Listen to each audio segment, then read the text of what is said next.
힘든 몸을 이끌고 이 자리에 오신 모든 분들을 환영합니다. 또 인터넷으로 이 방송을 보고 계신 우리 형제자매 여러분들도 모두 환영하고요. 오늘은 말씀을 전하기 전에 오늘 특별한 소식도 전하도록 하겠습니다. 우리 영등포 우리 교회에서 강서교회에서 우리 홍영우 형제가 12월 7일 날 부산에 있는 우리 장은영 자매와 함께 결혼식을 올립니다. 이 결혼식 때문에 우리 강서교회는 전부 다 내려가서 함께 연합 예배도 드리고 결혼식도 축하하는 아주 특별한 시간이 될 것 같습니다. 이렇게 기쁜 소식을 우리에게 전하러 이 먼 길을 달려온 우리 영우 형제에게 우리 축하의 박수 드립니다. 아이고야. 야, 우리 인터넷에서 듣고 계신 분들도 12월 7일 날 부산에서 두 교회가 연합 예배도 드리고 멋진 결혼식이 될 수 있도록 우리 마음으로 함께 기도했으면 너무 좋겠다는 생각이 들었습니다. 다음번에 올 때 계좌번호 하나 적어오면 제가 알려드릴 텐데 어쨌든 가는 편 알아서들 마음을 표시하기 바랍니다. 아멘. 자, 우리가 격주로 한 주는 제가 설교하고 한 주는 형제들이 설교하고 제가 하게 된 이유는 포맷이 너무 식상하면 또 금방 익숙해지니까 모든 포맷을 다 동원해서라도 우리 마음이 새롭고 기도가 새롭고 찬양이 새로울 수 있으면 뭐든지 해보자는 건 저의 생각이거든요.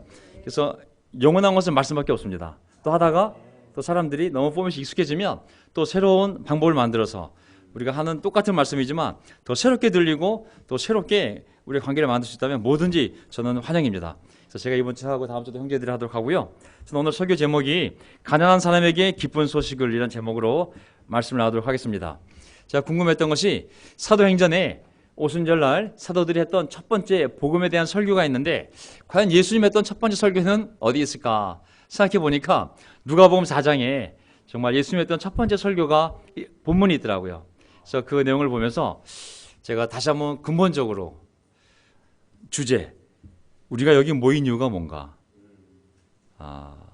맛있는 것도 먹고 놀러도 가고 정말 너무 좋은 것들이 여기 많이 있지만 정말 교회 목적이 무엇인가? 다시 한번 생각을 가져봤거든요. 그래서 오늘 이 설교를 준비하게 됐고요. 설교 요점은 이 파워포인트 나갑니다 지금. 예, 오늘 파워포인트 나가고 있습니다. 제가 오늘 주일예배 설교를 제대로 하려고 파워포인트를 준비해 왔습니다. 그렇구나. 그래서 여기 안 나오지만 제가 설명을 하게 되면 제가 밤에 자전거를 타고 가다 보면 라이트를 켜지 않으면 위험하거든요. 라이트를 비출 때 바로 앞을 비추는 게 아니라 속도가 있으니까 저 앞에 한 20-30m 앞을 비춥니다. 그래야 뭐가 보이더라도 브레이크를 밟을 수가 있거든요. 바로 밑을 비추지 않습니다. 제가 이 캄캄한 어두운 세상을 헤치고 친구까지 먼 길을 가야 할 때 제가 멀리 보고 가야지 이 앞만 보고 가면 넘어지기 쉽거든요. 정말 다시 한번 궁극적으로 내 삶의 목적이 뭐지? 내가 명동에 나온 목적이 뭘까? 정말 다시 한번 생각해보고 내가 무엇을 붙잡으며 가야 되는지 근본적인 것들 그리고 궁극적인 것들을 생각해보게 되거든요. 사람들은 계속 세례받고 회복이 되고 또 필요에 따라 여기 올 수도 있고 갈 수도 있거든요. 제가 사람을 붙잡고 가면 목회자 넘어지게 돼 있어요. 딱 바라볼 것은 궁극적인 거 그리고 본질적인 것을 붙잡아야지. 눈에 보이는 것들을 붙잡고 이 단신한 줄로 가게 되면 목회를 하다가 지칠 수도 있고 너무 실망스러울 수도 있고 너무 기뻤다가 슬펐다가 그래서 다시 한번 이 설교를 준비하면서 근본적인 거 궁극적인 것을 다시 한번 생각하게 된 거거든요. 또 하나 깨달은 게 뭐냐면 제가 한번 나올 때까지 제가 설명하겠습니다. 운동할 때 제가 가장 조심하는 것이 뭐냐면 축구를 하던 달리기를 하던 세 가지 다 하는데 또 자전거를 타던 제일 조심하는 것이 뭐냐면 지치지 않는 거예요. 지치면 진이 빠지면 회복이 어려워져서 운동을 포기하게 돼. 그래서 적당히 하면 오래 갈 수 있거든요. 제가 50km도 자전거를 타고 한 번에 갈 수 있는데 빨리 가면 금방 지쳐서 가는 길에 고역이 되지만 적절하게 가면 50km를 즐기면서 갈 수 있거든요. 제자의 삶도 또 이 교회 사역도 지치지 않고 오래 갈 수 있도록 일할 때가 있고 쉴 때도 있고 여가를 즐길 때도 있고 이거 우리가 다 조화롭게 해야 되거든요. 그래서 우리가 오늘 설교 제목이 가난한 사람에게 기쁜 소식을 고맙습니다. 바로 나오네. 가난한 사람에게 기쁜 소식을 주제 우리가 여기 모인 이유 교회의 목적 다시 한번 생각해 보며 가고 싶어요. 왜냐하면 이제 교회가 많은 행사를 할 거지만 그 행사 뒤에 궁극적인 목적을 이루기 위한 그 방향을 알아야 되거든요. 자, 예수님 첫 번째 설교를 그냥 토막토막 잘라보면 이게 바로 예수님 설교의 포인트였어요. 포로된 사람들에게 해방을, 눈먼 사람들에게 시력을, 억누린 사람들을 풀어주고 주님의 은혜를 선포케 하려고 내가 왔다. 이 말씀이 이사야서를 읽는 이 순간 너희들에게 이루어졌다라는 것이 예수님의 첫 번째 회당 설교였습니다. 그래서 이 본문을 제가 한번 쪼개서 과연 이 본문이 우리로 하여금 삶의 어떠한 방향성을 갖고 교회가 나아가야 될지를 다시 한번 함께 공유하는 시간이 됐으면 너무 좋겠습니다. 예수님이 이 땅에 오신 목적과 교회가 이 땅에 세워진 목적이 같지 않겠습니까? 머리와 몸이 다른 목적일 수는 없잖아요. 예수님 오신 목적, 교회가 명동에 세워진 목적, 강서에 세워진 목적 다 똑같습니다. 회당에서 예수님의 첫 설교가 나오는데 누가복음 4장에 나옵니다. 그걸 읽어보면 우리가 여기에 왜 나왔는지, 예수님 이 땅에 왜 오셨는지라 이게 일치가 되거든요. 무엇에 초점을 맞추며 나아가야 하는지 공동체로서 또 저 개인으로서 다 생각해 보면서 이 설교를 저도 준비하게 됐습니다. 누가복음 4장 16절 볼까요? 4장 16절, 예수께서는 자기가 자라나신 나사렛에 오셔서 늘 하시던 대로 안식일에 회당에 들어가셨다. 지금도 유대인들은 회당에 갈까요, 안 갈까요? 다른 나라에 있는 유대인들은 미국에 회당 엄청 많습니다. 전 세계에 흩어져 있는 게 회당이거든요. 지금도. 그는 성경을 읽으려고 일어서서 예언자 이사야의 두루마리를 건네받아서 그것을 펴시어 이런 말씀이 있는 데를, 일부러 이 말씀이 있는 데를 장으로 따지면 61장을 찾으시게 됩니다. 그러면서 18절 말씀하시거든요. 주님의 영이 내게 내리셨다. 이게 이사야 본문의 말씀인데, 그 이사야 본문의 말씀을 읽으면서 이 말씀이 너희들에게 이루어진 거라고 말씀하시니까 제가 이 이사야서 본문 말씀을 풀어보면서 가겠습니다. 주님의 영이 내리셨다. 주님의 영이. 자, 하나님의 뜻을 이루기 위하여 예수님이 이 땅에 오셨잖아요. 교회도 하나님의 뜻을 이루기 위하여 이곳에 세워진 줄 믿습니다. 우리도 하나님의 뜻을 이루기 위하여 세례를 받은 줄 믿습니다. 하나님의 뜻을 이루려면 인간의 지혜로도 안 돼요, 힘으로도 안 돼요, 조직력으로 되는 것이 아니라 오직 하나님의 영과 능력으로만 하나님의 뜻이 이루어지게 되어 있습니다. 절대로 인간 지형은 할 수가 없습니다. 그러면 하나님의 영과 능력으로 하나님의 뜻이 내 삶에서 이루어지려면 먼저 무엇을 받아야 될까요? 하나님의 영을 받아야 되는 거거든요. 하나님의 영이 내게 임해야, 그리고 그 영이 내게 계속 머물러야지만 우리는 하나님의 뜻을 우리 삶에 이루어갈 수 있습니다. 하나님의 영이 없이 우리의 힘으로, 우리의 노력으로는 절대, 우리의 인간적인 조직력으로 절대 그 뜻을 이룰 수가 없습니다. 영적인 일은 그 영이 먼저 우리에게 임하셔야 되는 거거든요. 그러니까 제일 먼저 하나님의 영이 그 아들에게 임하신 거죠. 세례 받을 때 주님께서, 하나님께서 내게 기름을 부으셔서 라고 말씀하시거든요. 기름 붓다 아시죠? 어노인트 아시죠? 기름 부은 거. 기름 붓다는 것은 뭐겠어요? 메시아 자체도 그 말뜻이 기름 부은 자라는 뜻이잖아요. 그렇죠? 자, 하나님께서 기름을 부으셨다는 것은 많은 것 가운데, 똑같은 것이 많은 것 같지만 그 중에 하나를 딱 선택하셔서 오직 하나님을 위한, 오직 하나님의 뜻을 이루기 위한 존재로 구별시키는 행위가 바로 거룩한 기름을 부어서 그 기름이 닿는 순간 이거는 인간이 건드리면 안 되는 거예요. 이거의 용도는 오직 하나님을 위해서, 오직 하나님의 뜻을 이루는 데만 사용되어야 되는 거거든요. 근데 하나님이 사람에게 기름을 부으면 어떻게 되겠어요? 그 사람은 똑같은 인간이지만 오직 하나님을 위해, 하나님의 뜻을 이루기 위해 그 사람의 인생이 사용되어져야 되는 거거든요. 그러니까 예수님이 오셨을 때 요한한테 세례 받았어요, 안 받았어요? 받았잖아요. 그리고 성령이 임하였잖아요. 성령은 구약시대를 표현하면 기름 부음과 똑같은 거잖아요. 그래서 하나님의 일을 이루기 위하여 이제 목소리를 그만두고 전적으로 아버지의 일을, 공생의 일을 시작한 것을 알 수가 있습니다. 자, 결국 어노인트, 기름을 붓다는 건 뭐냐면 하나님의 인정, 하나님의 임명을 의미하는 거거든요. 우리가 세례 받을 때 성령 받았어요, 안 받았어요? 기름 부음을 받은 거잖아요. 그렇죠?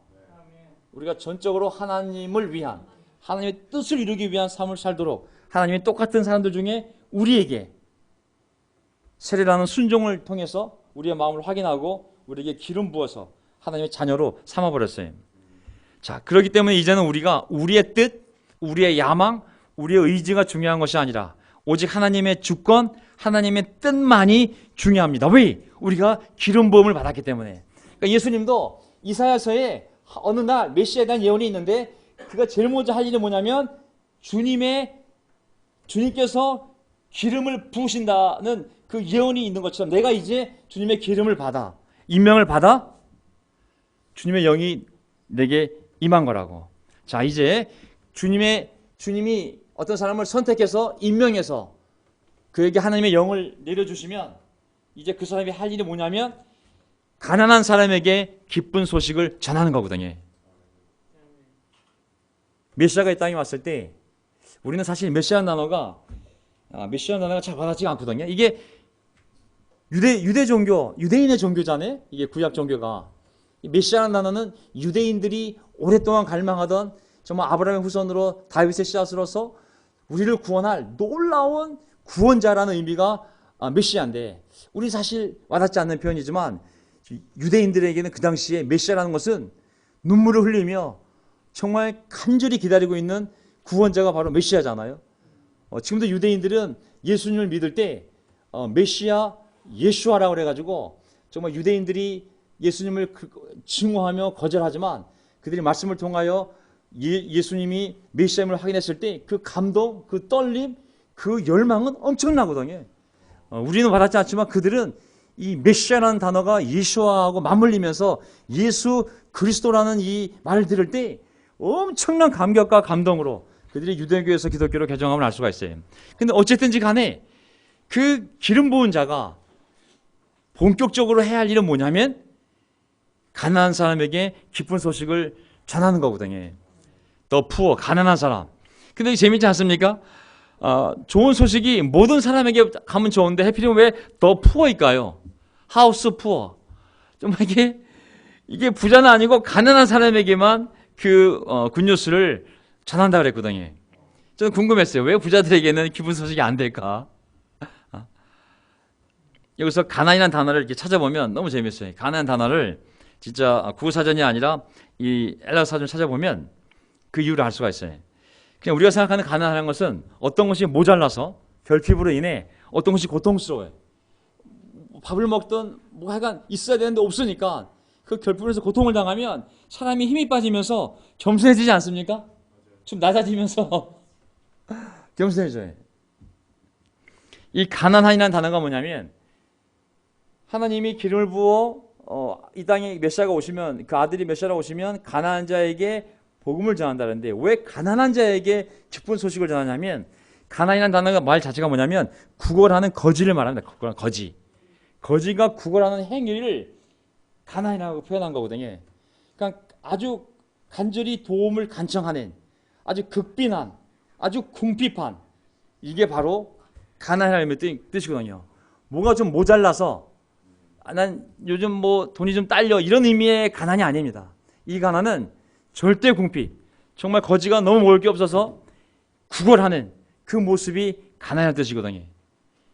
또 한편으로는 어떤 목적을 이루기에는 너무 무력하고 희망이 없는 상태, 너무 내가 약하기 때문에 바라지만 도저히 할 수 없는 그런 상태가 바로 가난한이라는 뜻이거든요. 이런 상태가 되면 사람이 교만한 사람도 겸손해지지 않을까요? 예.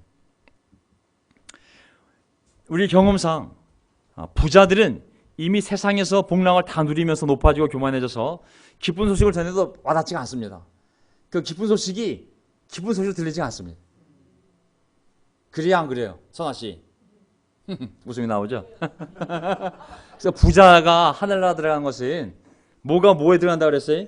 낙타가 바늘게 되면 똑같아요. 그만큼 부자들은 이미 교만해져서 그게 기쁜 소식이 아니에요. 또 정신적으로 부자 있어요. 자기 철학과 종교에 확신을 갖고 빠져 사는 사람들이 있어요. 이들도 이미 높아지고 교만해져서 기쁜 소식을 전해도 그들은 복음이 들어갈 틈이 없어요. 하지만 영적으로, 심적으로, 정신적으로, 물질적으로 가난해진 자들, 곧 심령이 가난한 자들만이 하나님을 찾으며 신을 찾으며 그리고 기쁜 소식을 들을 때 그 공동체를 발견할 때 기쁘게 반응하게 되어 있습니다. 맞지 않습니까? 저도 이 교회 왔을 때가 인생에 가장 잘 나갈 때가 아니라 내 인생에서 가장 어려울 때 전 이 교회 왔거든요. 너무 겸손한 마음으로 정말 절박한, 정말 가난한 이 단어가 내 삶에 100% 거지가 구걸하는, 도움을 간청하는 극비난, 궁핍한, 정말 무력하고 희망이 없는 상태, 이게 한 하나도 안 틀리고 저의 삶, 저의 마음, 저의 영적 상태, 저의 종교적인 상태였기 때문에 제가 그 초대를 귀하게 여겼고, 제가 이 공동체에 왔을 때 정말 마음이 열려서 성역 공부를 할 때 어떠한 클레임도 걸지 않고 다 수긍하고 제가 세례를 받았거든요. 그렇기 때문에 복음은 가난한 자에게만 전파가 됨을 알 수가 있습니다. 가난한 나라들에게 복음 전파가 어려울까요? 쉬울까요? 더 쉽습니다. 부자 나라들 어렵습니다. 유럽 전도하는 거 어렵습니다. 미국 너무 잘 살기 때문에 어렵습니다. 그러나 놀라운 사실이 있어요. 죄는 부자나 가난한 자나 다 똑같습니다. 똑똑한 자나 어리석은 자나 다 똑같습니다. 죄를 인식해야 구원의 길이 열립니다. 이 말 동의하십니까? 예수라는 이름이 자기의 백성을 죄로부터 구원할 거라고 그랬잖아요. 근데 죄를 느끼지 않으면 구원할 게 없는 거거든요, 사실은. 제가 옛날에 성역 공부할 때 저기 화순에 내려가서 정말 새벽에 5시인가 형제를 만나서 1박 2일을 내려갈 생각하고 성역 공부를 하러 갔어요. 그러니까 할아버지 한 분을 우리 자매의 친구의 아버지 도와달라고 그래서 암 말기이기 때문에 며칠 못 산다고 도와달라고 그래서 내려갔어요. 6시간을 운전해서 내려갔거든요. 그래서 이제 공부를 시작했어요. 도착해가지고 다 받아들이는데 맨 마지막 걸린 게 뭐냐면 뭘 것 같아요? 죄야, 죄. 내가 무슨 죄이냐? 내가 내 자식들 키우느라고 얼마나 열심히 살았는데, 내가 남을 찔리기로 했어, 강도짓을 했어, 죽이기로 했어, 내가 왜 죄이냐? 야, 너무 자기 삶이 고생이 많았기 때문에 의로운 거예요. 그래가지고 결국 제가 어떻게 했을까요? 공부를 다 마치고 그냥 올라왔어요. 왜냐하면 세례라는 것은 사람을 구원하는 세례인데 본인이 죄인임을 깨닫지 못하는데 세례가 아무 의미가 없잖아요. 죄는 많은 상처와 고통을 불러일으키고 또 결핍을 일으키고 우리의 삶의 공허함을 만들고 외로움을 만들고 또한 두려움을 초래합니다. 부자들도 마찬가지거든요. 아무리 그들이 그걸 메꾸려고 마약도 하고 요트를 사고 비행기를 사고 차를 100대를 사고 200평, 300평 집을 만들어도 이걸 피해갈 수가 없거든요. 예. 그래서 너무 놀라운 소식은 가난한 자나 부자나 다 복음이 필요하고 그들도 죄로부터의 구원이 필요한 거거든요. 그래서 가난한 자들에게 복음이 전파된다고 했을 때 복음이 기쁜 소식인데 그 내용이 두 가지입니다. 우리가 이거 확실히 가져야 돼. 복음의 내용은 뭐냐면 하나님의 구원과 하나님 나라의 도래인데 두 가지. 하나님 너를 구원하실 거라는 거, 또 하나는 하나님 나라 안에 너를 데리고 들어가실 거라는 거. 이 두 가지가 바로 기쁜 소식인 거거든요. 그래서 기쁜 소식은 무엇과 무엇에 관한 소식이에요? 예수 그리스도와 그의 나라에 대한 소식이 바로 기쁜 소식인 거거든요. 하나님의 나라, 예수 그리스도와 하나님의 나라. 왜? 예수가 구원이요? 오직 예수를 통해서만 그 나라에 들어갈 수 있기 때문에 기쁜 소식은 구원과 하나님의 나라에 대한 소식인데 그 통로가 바로 예수 그리스도인 거거든요. 그렇기 때문에 예수 그리스도를 빼면 복음이 될 수가 없는 거거든요. 네. 교파, 교단 이름이 중요한 것이 아니라 예수 그리스도가 중요한 것이거든요. 그분을 통해서 구원을 받을 수 있고 그분을 통해서만 그게 유일한 문으로서 하나님 나라에 우리가 들어갈 수가 있거든요. 못 들어가면 어둠의 나라, 바로 마귀의 나라에서 살다가 영원한 지옥에 가는 것이 우리의 인생이잖아요.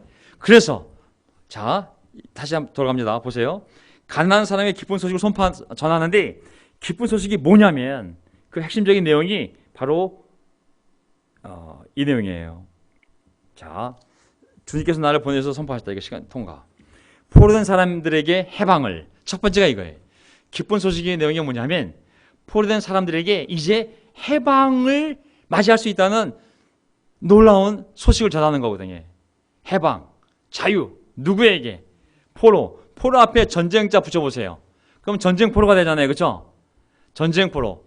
만약에 전쟁포로라면 삶의 희망이 있을까요? 없을까요?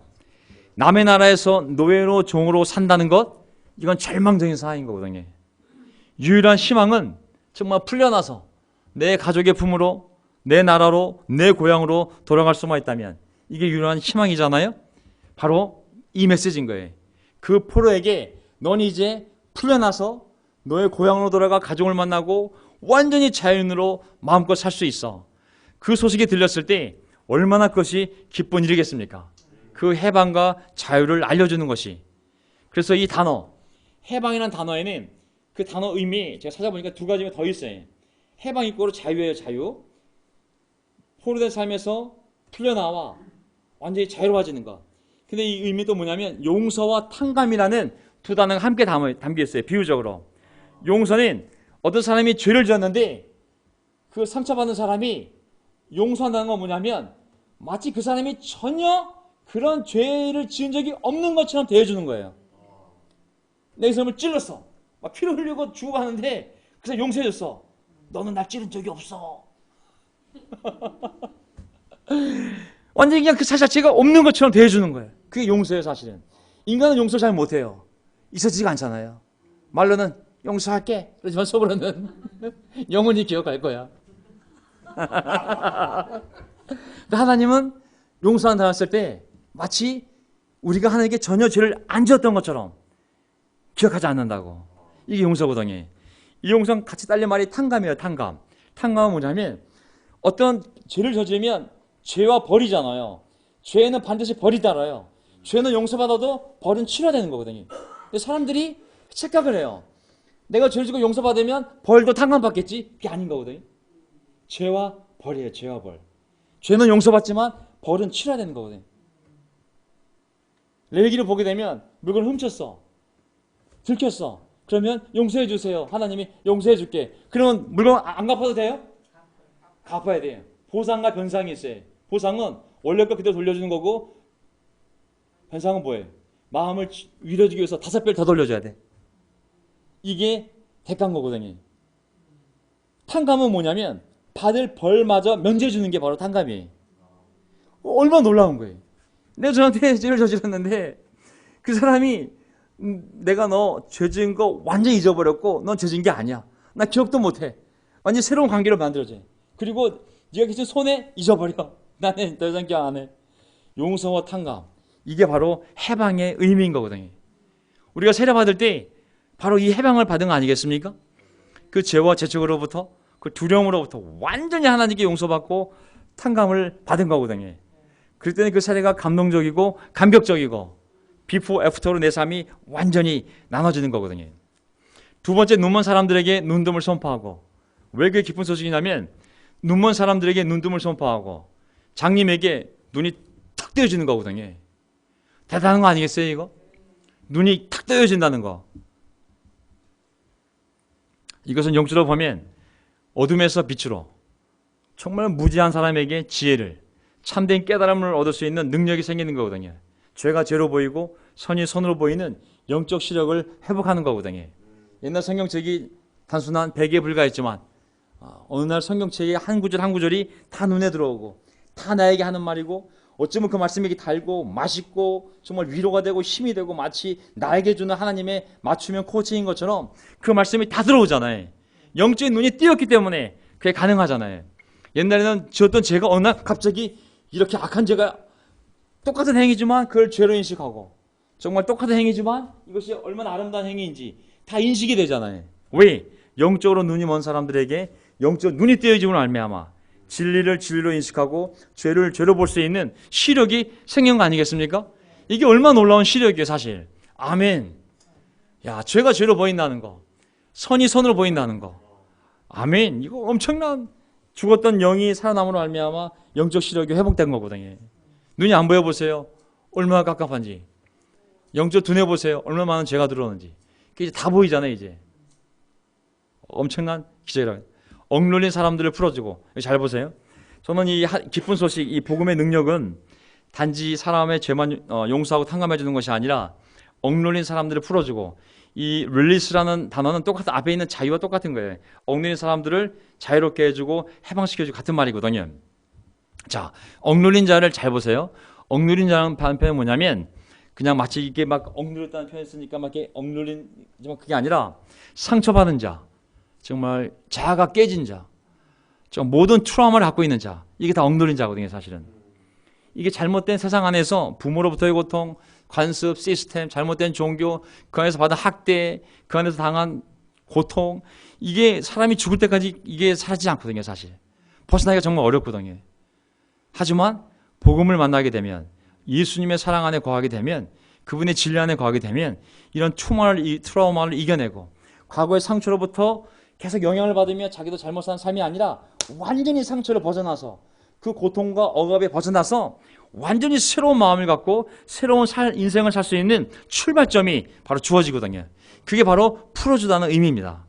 억눌린 사람들을 풀어주고 완전히 과거의 상처와 고통과 내가 받은 모든 그러한 것으로부터 벗어나서 새롭게 살 수 있는 것, 이게 바로 억눌린 사람들을 풀어주고 있거든요. 이걸 벗어나지 못하면 맨날 심리학자들 상담받아야 돼요. 이건 너희 아버지한테 받은 상처 때문에 그런 거야. 이건 네가 자랄 때부터 너희 부모님 때 받은 상처 때문에 그런 거야. 이건 네가 너희 집에서 받은 상처 때문에 그런 거야. 과거의 트라우마를 계속 얘기하며 네가 그렇게밖에 될 수밖에 없는 이유를 심리학적 근거에 찾아야 되지만 복음은 그게 아니에요.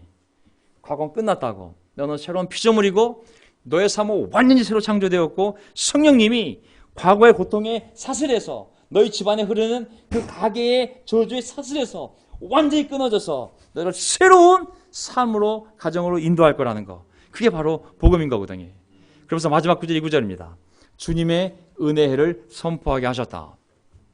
주님의 은혜를 선포하게 하셨다. 주님의 은혜가 뭐냐면 주님은 다 알잖아요. 아멘. 은혜의 해, 해가 1년을 얘기하지 않은 1년을 의미하는 게 아닙니다. 여기는 the year로, 영어로는 그냥 1년을 표기됐지만 어떤 정해진 기간, 어떤 이 시간의 경과를 의미하는 거거든요.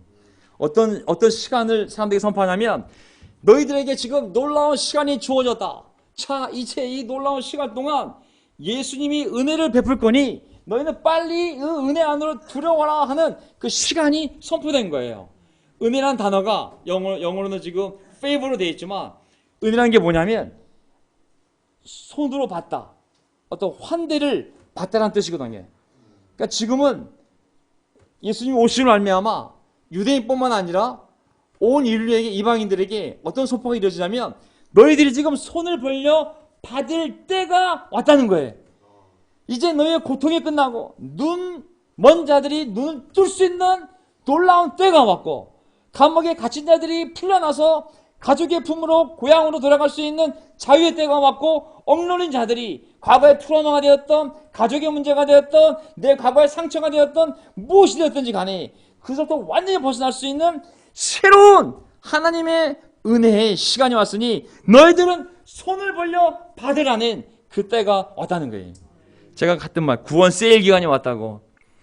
유대인들은 613가지의 레위기 율법과 정말 날마다 제사를 드리는 그 행위를 통해서 구원받았다면 이제 예수님을 통하여 기쁜 소식이 전해야 되는데 그렇게 구원받는 것이 아니라 오직 예수를 믿음으로 말미암아 너희가 정말 회개한다면 정말 예수를 믿는 믿음을 통해서 이 놀라운 하나님의 선물을 받을 수 있는 때가 왔다고. 그 말씀이 이제 너희에게 이사야서 61장에 예언되어 있는데 그 말씀이 나를 통해 너희에게 이루어진 거라고. 내가 바로 그때를 선포하기 위하여 하나님이 날 선택하고 기름 부어 보내서 너희에게 이렇게 설교를 하고 있는 거라고. 딱 그 말씀을 하신 거예요. 그러죠? 사람들이 옥띵이요, 이렇게 설교할 라비가 없었는데 이 사람이 누구란 말인가, 그 권위에 놀라다 그랬거든요. 저는 이게 마지막 구절이거든요. 우리의 세례와 우리의 이 교회 이 방향을 생각하면 저는 제 세례가 저 개인적으로 이 말씀이 다 이루었다고 생각했거든요. 정말로 저는 마음이 너무 가난했는데 이 기쁜 소식을 듣게 되었어요. 아멘. 저는 너무 정말 이 복음을 받아들여서 정말 제가 포로되었었는데 그 악한 죄들의 정말 이 감당할 수 없는 악한 죄들의 마귀의 포로가 되었었는데 제가 복음을 듣고 예수를 따름으로 해방이 되었죠. 100% 이루어졌죠. 눈먼 사람이 눈뜸을 선포하고, 제가 눈이 멀어서 성경을 보지 못하고 수많은 철학과 사회학 서적과 운동권 서적에 빠졌었지만 눈이 딱 뜨니까 이거는 쓸쓸이 같은 책들, 이거야말로 생명의 책이구나. 이 모든 책을 다 갖다 버리고 제 책장에 가면 옛날 사회학 책이 하나도 없어요. 철학책이 하나도 없어요. 다 갖다 버렸어요. 오직 하나님에 대한 책만 꽂혀 있거든요. 눈이 띄었기 때문에. 세 번째, 과거에 받은 상처들, 정말 세례받기 30년 동안 집안의 문제를 통하여 어머니 아버지의 그런 관계를 통하여 받았던 이 사회를 통하여 모든 내 안에 있는 잘못된 사고방식과 이런 트라우마들을 거기서 벗어날 수 있는 힘이, 벗어나지 못했지만 완벽하게 그 힘이 저에게 생김을 알미암아 제가 자유로워진 거거든요. 결혼에 대한 내 입장, 사람에 대한 생각, 우주에 대한 생각, 전부 과거에 다 얽매였던 것들을 다 벗어나서 정말 하나님 말씀 위에서 자유롭게 올바로 바라보고 살 수 있는 힘이 생긴 거거든요. 그 은혜의 해가 저에게 선포되었고 저는 그 복음을 붙잡고 회개하고 세례 받았기 때문에 정말 이 은혜 안에서 하나님이 주는 모든 것을 손으로 받으며 축복을 받으며 살아가겠다고 믿습니다. 아멘. 자, 제가 이 얘기를 왜 했냐면요. 아는 내용이지만 이 교회가 해야 할 일이 이거라는 것입니다. 아멘. 저는 교회가 많은 즐거움을 할 수 있거든요. 정말 이게 동호회처럼 이미 모여있기 때문에 마음도 맞기 때문에 정말 뭐든지 할 수 있어요. 전 미국도 다 함께 가고 싶어요. 다 함께 미국도 가고 싶고 제주도도 가고 싶고 12월 성탄 파티도 너무 멋지게 하고 싶고 야외 예배, 뭐 캠핑, 정말 하나님이 창조하신 모든 것을 이 교회와 함께 전 다 누리고 싶어요. 저 모든 걸 통해서 다 누리고 싶어요. 왜? 받으라고 하나님이 은혜를 선포했기 때문에 우리는 예수 오실 때까지 다 누리면 돼. 하지만 진짜 또 하나, 우리가 집을 넓힐 수도 있고 아이들이 잘 될 수도 있고 결혼할 수 있고 아이를 낳을 수 있고 인간적인 수많은 축복을 받을 수 있어요. 아멘. 그거 다 하고 싶어요. 정말 다 잘 되기를 바래요. 정말 다 잘 돼서 누가 보더라도 이야 이들이 정말 하나님 믿더니 이렇게 잘 먹고 잘 살고 건강하구나. 아멘. 근데 진짜 교회가 할 수 있는 일, 오직 교회만이 할 수 있는 일, 그리고 교회가 반드시 하나님의 선택을 받고 기름을 받았다면 할 일이 뭐냐면 바로 예수님이 하셨던 일인 것이죠.